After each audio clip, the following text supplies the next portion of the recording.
started the game really well. We're not in a great position in the league. We're not happy with where we are in the league, so we need to improve that. We've still got Europe, which is massive for us, starting in a couple of weeks. So there's still a hell of a lot to play for, and today was a positive step.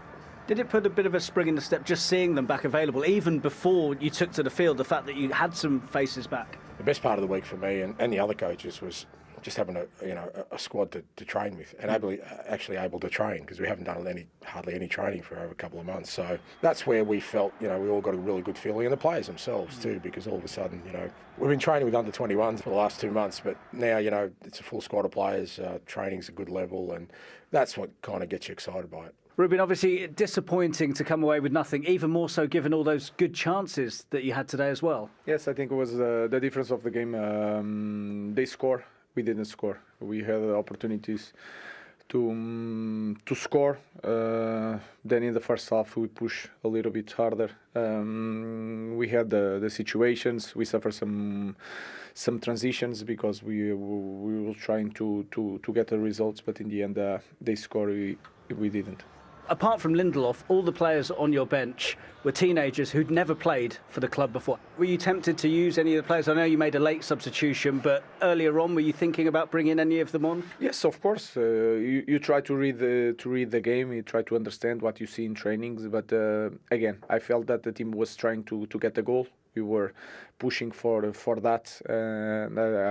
I didn't feel the need to change. Really nice to be back. Didn't actually spend that long out, a couple of weeks, but with the schedule, obviously a couple of weeks is 4 or 5 games, so it felt like longer. But no, really good to be back and have an impact on the game and the team. Yeah, I'm really confident on my work, and I just want to win games. I'm more concerned about the club, the situation that we are in, the place in the table. That is my worry. I'm not slightly worried about me. Not the easiest game to analyse, really, which is probably no surprise given the form that both sides were in. But James Maddison made a difference to Tottenham. Yeah, I think he was brilliant today, but I think he was helped by Man United's shape. And I just want to show you a couple of the basics. Fernandes and Casemiro played in there. Fernandes normally plays a little bit further forward. But the time and space that Maddison had in this game was quite remarkable, to say the least. I mean, he's the main man. He's coming back. Everyone's talking about they need the senior players back. Maddison's that player that can make the difference. On this one here, I might have said the shape. It's a team. Højlund goes too early, and now it's an easy pass for Spurs to go across. And now look at the space between Casemiro and Fernandes, where he can just get into a pocket of space and dictate the game. The spaces between the team, between the midfield and the forward and midfield and defence are just too big. This is too easy. No one's aggressive enough. And a lot of people are quick to call Casemiro, but he needs help in there. These are the players that you need to help. Yes, his legs are not what they were. He's still got quality on the ball. But this one here, 28 yards between us. Now, when you play free at the back, the whole point is so one of your centre-backs can engage. It doesn't engage. Spurs can play in the pockets, and now you've got 3 centre-halves there doing nothing. 3 centre-halves marking one player. And just to top it off here again, look at the distance between Bruno Fernandes and Casemiro. They just didn't get it right. I don't know if Bruno Fernandes was asked to play a bit to the right. The feeling was that he was asked to go wider to cover for Xerxes, who isn't a 10, who struggled in that role against Newcastle. Yeah, but you can get your structure in there, and if Fernandes is going to jump, you need one of your centre-halves to jump as well. You've all got to work together. There was working as individuals, and it's quick to blame the midfield. The midfield today weren't good enough, but the rest of the team needed to help them as well in them spaces. The other thing you could do in that, look, I know he's wedded to his 3-4-3, but if you are so depleted that needs must, you might need to tweak your formation to suit the only players you have available. You could do that, couldn't you? Yeah, but he's obviously not doing that.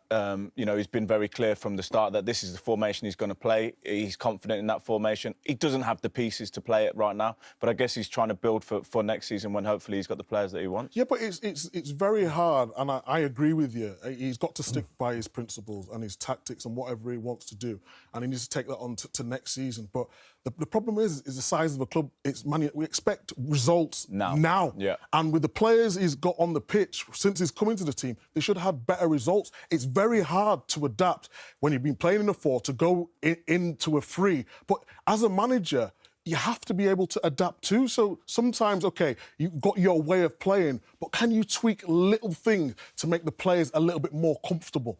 Tottenham had Vicario back as well, who did make a difference to them today because United had some chances. Yeah, as bad as we've just highlighted Man United were today, they did get a lot of good chances as well. This is a long ball that I think should be played a lot more in that Manchester United team because Højlund is a willing runner. And he actually gets a good early shot off, and it's a good save from Vicario.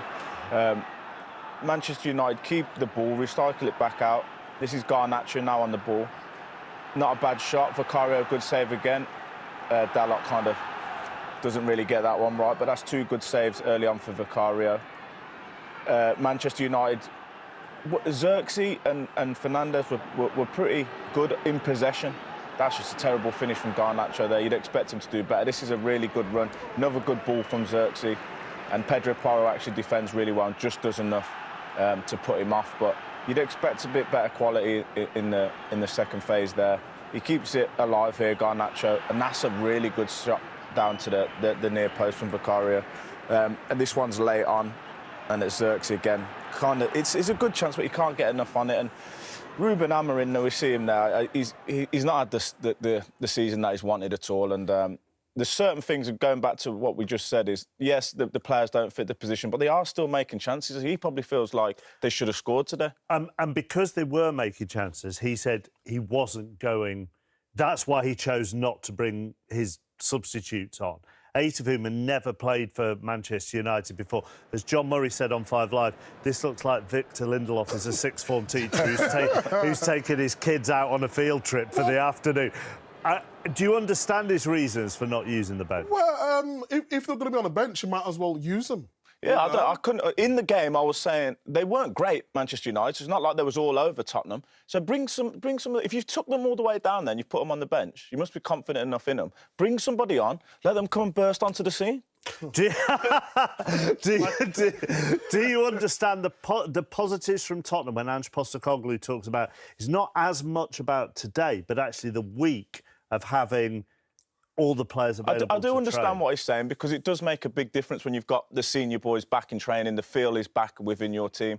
I don't think that they was amazing at all. They didn't have to do that much to beat Manchester United, but I guess when you're in the position they're in and with all the injuries, you're just taking that win and you're going away happy with it. I think they could have done better, even with the injuries that I had to deal with at this time.